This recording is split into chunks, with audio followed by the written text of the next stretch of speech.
Hello and welcome to this next edition of Aberystwyth Town in Conversation With. My guest tonight needs absolutely no introduction. It's the Aberystwyth Town and Welsh Premier legend, Luke Sherbon. Sherbs, how's things? I'm good, mate. I'm good. Thanks. Thanks for getting me on here. Yeah, No problem at all. Thanks for coming on. No problem at all, mate.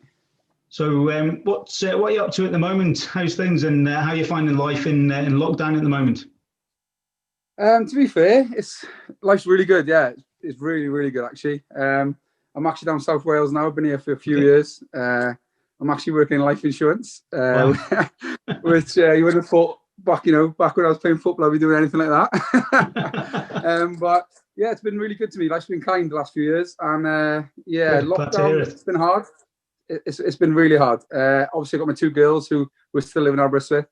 So during them 3 months, I actually rarely seen them, which was really hard for me. And then obviously in the last 2 months or so, it's got a bit back to normal. But we have got into a second lockdown in Wales, but it's only a 2 weeks one. So hopefully we can get a bit back to normal and get some normality back into our lives. Yeah, certainly hope so, mate. So what we'll start off with, we'll go right back to the start, and we'll just talk about your first steps in football. I believe you're not actually from Aberystwyth originally, are you? You're born in Birmingham.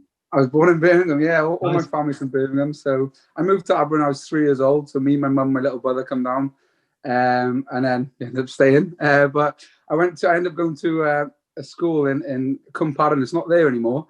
A few of us who have, me and Stuart Jones used to play for Aber captain. Yeah. We both went to the school, and it was a Welsh school, and I didn't speak a word of Welsh. I don't know how I ended up there. I don't know why my mum put me in there, but I still don't speak a word of Welsh.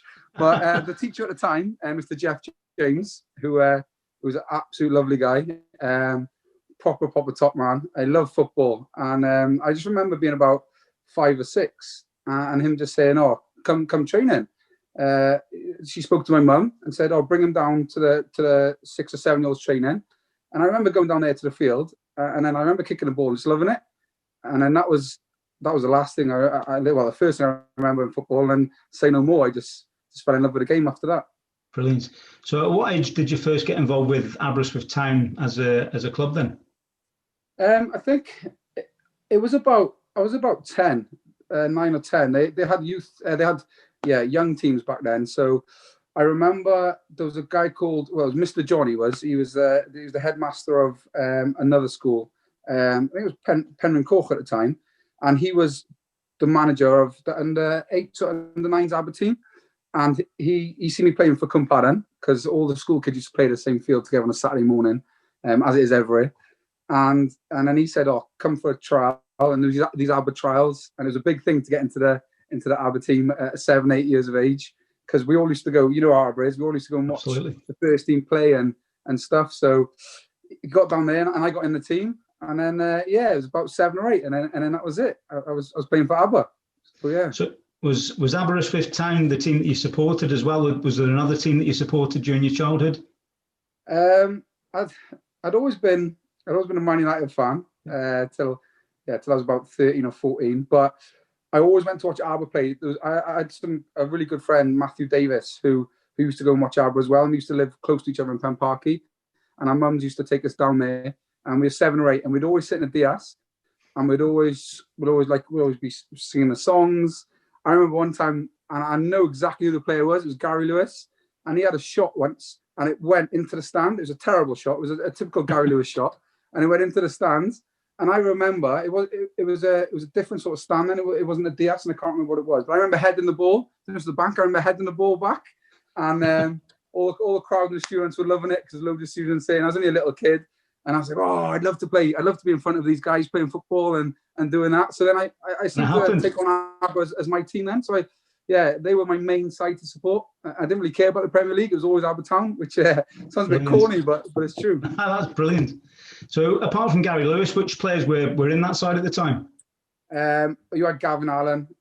He was unbelievable. I remember watching Gav when I was a kid, just thinking, "Oh, he's class." There was Paddy. He had this massive afro. And I always remember Paddy because his old man always used to come to the games. Yeah. And even as a kid, everyone would say, "Oh, that's Paddy's old man. That's Paddy's old man." And it'd be this old guy with his coat on, his hat on, and yeah. And I used to think, Jesus, I used to think, how's he a footballer? Because the way he looks and pads, but he was unbelievable, Paddy. You had loads of different players. You had, like I said, you had Gary Lewis, Andy Evans was there at the time. Yeah. Yama was there. Yeah, what a player he was. Beep as well. Beep as well, yeah. So they were Penparky boys, and I was from Penparky, so I loved them as well. And then you had players coming through them when I was coming to a bit of a teenage, like 12, 13, like Mark Gornall at 16 years of age, and I used to play football with Mark in the park and stuff. So when I watched him on the first team pitch, I was like, wow, geez, that's amazing. That is. I love to do that. So they were the players that I was watching. So eventually you did make it all the way through to the Aberystwyth Town first team, but we'll jump back a bit because I believe you also spent a bit of time at Leeds United as well. I did, yeah. Well, it was funny. Me and, again, Stuart Jones, we were playing in the Ian Rush, which is a big tournament, used to be in Aberystwyth on Blondolly Field. So you'd have the top teams of the world come down, youth teams to play in it. And we were both playing for Mid Wales at the time. And Stu was a couple of years older than me. And we both got scouted for Man United. So Man United took us both on. And we used to go up there together. And we was up there for a couple of years. And unfortunately, Stu got offered a contract, I think at United. And to be fair, I think he chose Swansea. I think it was a better option for him. So he went to Swansea. And I was at United at the time. And they were humming and hawing whether to give me a contract or not. And in the meantime, Leeds obviously got hold of me and wanted me to go up there. So I went up to Leeds, and I loved it at Leeds. So I spent 3 and a bit years at Leeds then, back and forth. And was there any players that made it through into the first team from that team that you were with at Leeds? Yeah. There's Aaron Lennon. He made it, obviously. James Milner, still playing now. Won the Premier League last year. Yeah, he made it. And the funny thing, you shared a dressing room with a Champions League winner and a Premier League winner. Both Milner. And the weird thing is with James Milner, he never really started. He was always on the bench and stuff, which is crazy when you look back at it. But so he's a central midfielder. You're a central midfielder. Are you telling me you were keeping James Milner out of the team? Kept him out, didn't I? Absolutely. Yeah. So now he's playing still in the Champions League and winning Premier Leagues. But he's never played at Park Avenue though, has he? Life insurance. So while you were at Leeds, did you have much interaction with the boys in the first team at the time? Because they'd have had all the big names then, wouldn't they? Robbie Fowler, Jonathan Woodgate, Alan Smith, Rio Ferdinand. It was the year that was it 99? No, 2000. They got to the semi-final of the Champions League. Yes, we used to be the ball boys. So we used to be the ball boys for every game, Champions League games, Premier League games. They were brilliant with the youth there because they made the first team interact with the youth team. So we'd have food together. First team players would sit with youth team players. It was unbelievable. It was a proper family club, and Leeds will always be in my heart for just because of the way they treated me. They were amazing to me, and every youth player, they'll all say the same. It's an amazing club. Yeah, fantastic. So you'll be chuffed to see him back in the Premier League now, then. Chuffed, and the way they're playing now is amazing. I know, obviously, Di Caprice. If he watches this, he's. I can imagine how happy he is as well. He'd be sat there with a bottle of wine every game watching Leeds play. So how did it go from being involved with Leeds to eventually settling back in Aberystwyth and making your way into the Aberystwyth Town first team? Yeah, it was weird. It was. I left Leeds and then I got offered to go to Swansea and I got offered a contract at Wrexham. Okay. And to be fair, I was 16 at the time. I was going up to Wrexham every Tuesday and Thursday and playing on a Sunday. And I remember just telling my mum, I just don't want to do it anymore. I just don't want to travel anymore. I just wasn't enjoying it. And then I come back to Aber, and then I was training with I trained with Penryn, but not Penryn first, Penryn reserves. Okay. And I don't know, because Mark was there and a guy called Big D at the time. So I was training with Penryn reserves, and then Aber reserves then said, "Oh, come and train with us." And Richie Gass was the manager at the time, and Pete Griff was the main man at Aber reserves at the time. He was a very good player, Pete. And he was the main man. And I remember my first training session. I was only a skinny little kid, and Pete Griff was the main man. And I ended up tackling him, and it was quite a hard tackle. And I remember he gripped me by the throat at 16. And I remember going back for him, And then after that, Richie Gass pulled me and said, "Oh, you're signing for us, and you got no choice. You know, here we go. Give me a form. I signed for Aber there, and then played for the reserves for a while, and then went away to the first team." Fantastic. And can you remember your debut for the first team? I think it was in Bangor away. It was Farrow Road. I think it was in the Premier Cup. Actually, I know it was. And we drew 5-5, and I scored. Wow. It was, yeah. I think I scored. We drew 5-5. Me and another lad, Luke Berridge, we made our debuts. And then Gary Finley was manager at the time. And then for 3 or 4 weeks after that, he didn't even put me on a bench, or I didn't play. So then I ended up leaving, going to Barrytown. Yeah, I remember. And that was just as that first era of Barrytown in the Welsh Prem was coming to the end, wasn't it? Was that when John Fashioner was involved, or was that just after? Yeah, no. So Kenny Brown was manager at the time. Mm-hmm. Barry was still the top team; they were still full time. And Kenny Brown had asked me to go up there, and I signed a 3-year contract actually. John Fashioner was there. I signed it. It was very well professionally run club, and I was 16 or maybe 16 and a half, maybe 17 at the time. And I was like, wow. And they offered, it was good money for me at the time. I'd never seen money like that. And I was like, wow, this is amazing. And then we played the Champions League, but I didn't register in time for the Champions League because they won the league the year before. Mm-hmm. So I remember sitting on the bench. They let me sit on the bench for that game. And they lost 2-1 at home and they lost 3-1 away. But I remember sitting there thinking, wow, this is what I'm doing. It's amazing. And then a couple of weeks after, there's money problems. And it all sort of went... So I was up there 1 minute, back down to the next. Wow. So how long did you actually stay with Barrytown before you made the move back to Aberystwyth then? I literally, after the money problems there, I played the first game for Barrytown actually. My first game of the season was Aber us at Jenner Park. And I remember playing, and I'll never forget it. And I remember Aber went 1-0 up. And Bioac and Fem was playing for us at the time, big Bioac. Yeah. I lived with him for the first 3 months of there. And I remember... You still keep in touch with him now because he's up in the Championship with Wycombe now, isn't he? He is, yeah. He is, yeah. He's a great player and a proper nice guy as well, of what I can remember. But I remember passing the ball to him and I was going for a 1-2.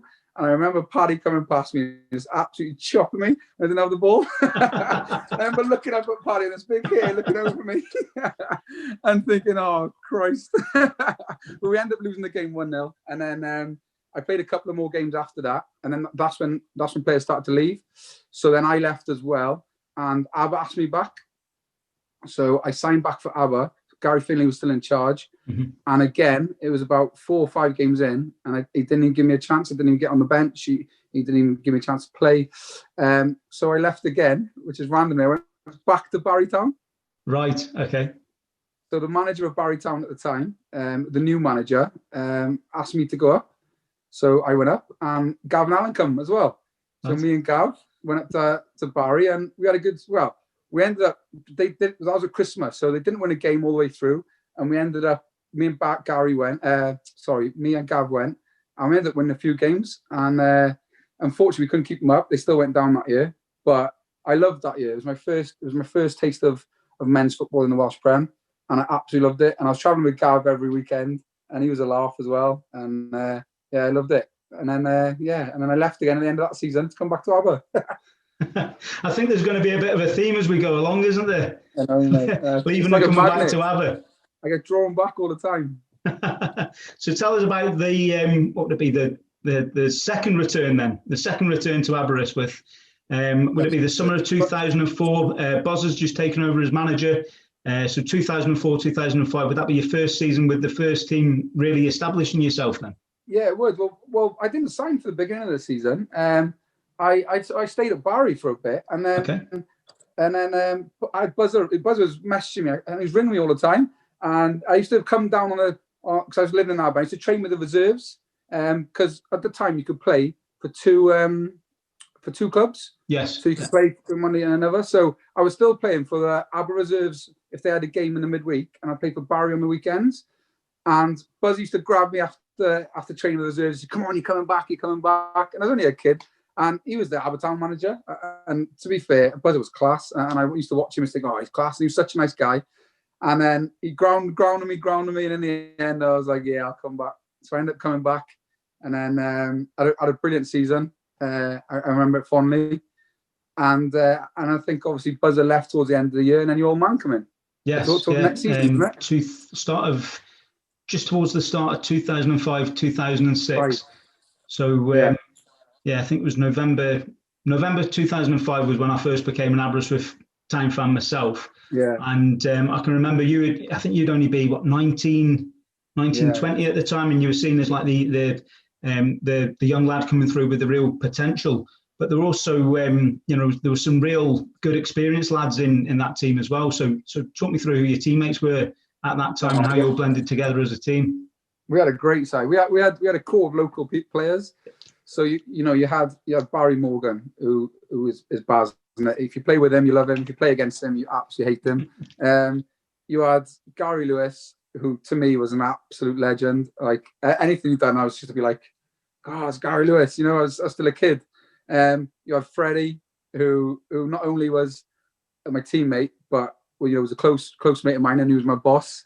You had Sean James, again, absolute fantastic player, 100% all the time. You had Honky, Paddy.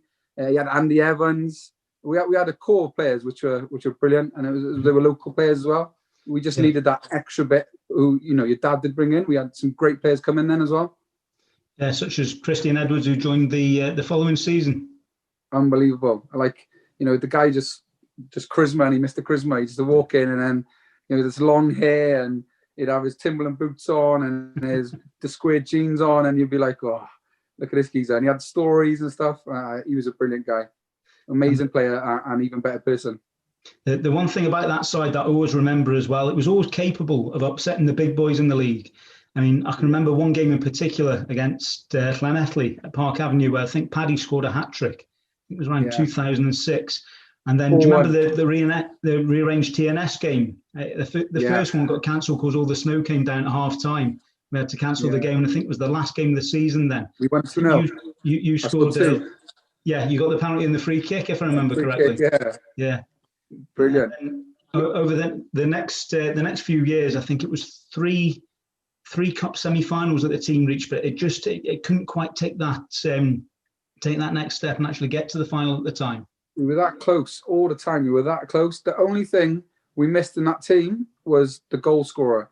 I mean, I know your old man went in for Rhys Griffiths at one point, and I know he went in for a couple of other strikers. If we would have had a Rhys Griffiths, that team would have gone from the fourth place team into a semi-final team to picking up trophies and challenging for that top 2 spot.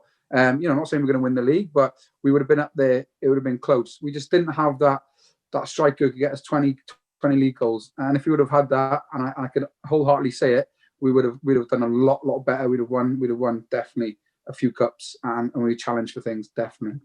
I think there's a lot of truth in what you're saying there, and I'll just take you back to the summer of 2007 when a goal scorer did arrive at Park Avenue, because I want to talk about a really famous victory for Aberystwyth Town, which was when we beat TNS 5-1, and Jamie Reid got a hat-trick on his home debut. Yeah, brilliant, absolutely brilliant. What a memory that was. I remember it fondly. Swanee scored a header, I scored a header, and really got a hat-trick. He bagged the hat-trick. And when Reedy come, he fitted in well. I'm still close to Reedy. I'm still good friends with him. I mean, he's still doing the business together at Kevin Druids now, isn't he? Yeah, he's skipping there now. He's still doing well. And the kid could score goals, He was brilliant. He could hold up the ball. He could go past players. He scored a hat-trick that day. He was unplayable that day. And I'm not sure. I can't put a finger on why it never clicked for him a bit higher. I know he did go to York and things, but it happens, Sometimes you just need that bit of luck in football. But he, on his day, really was brilliant. And if we'd have had him for a couple of seasons or that season before, we would have definitely won things. Yeah, absolutely, 100% agree. And I've actually skipped forward a bit here because there was one game that I also wanted to talk about, which was a friendly against Everton that I had a chat with Geraint Passmore last night, and we discussed a certain goal which he had a hand in setting up. So it was a back heel from Geraint to Lloyd Grist, and Lloyd puts in a cross to yourself, and you score a volley from outside the box against an Everton side that had come down for a pre-season friendly. Remember that one? Yeah, I love that game. You know, as I did watch Geraint's interview yesterday. Sorry, this morning, and he was right. I remember the crowd; it was packed. I've never seen Park Avenue that full. It was absolutely rammed, and I remember it was a lovely day. It was a summer's night, and I remember the ball coming in from Lloyd, and I remember it's coming sweetly to me. And it's one of them times where, you know, when you catch a ball and you know as soon as you hit that ball, that's going in.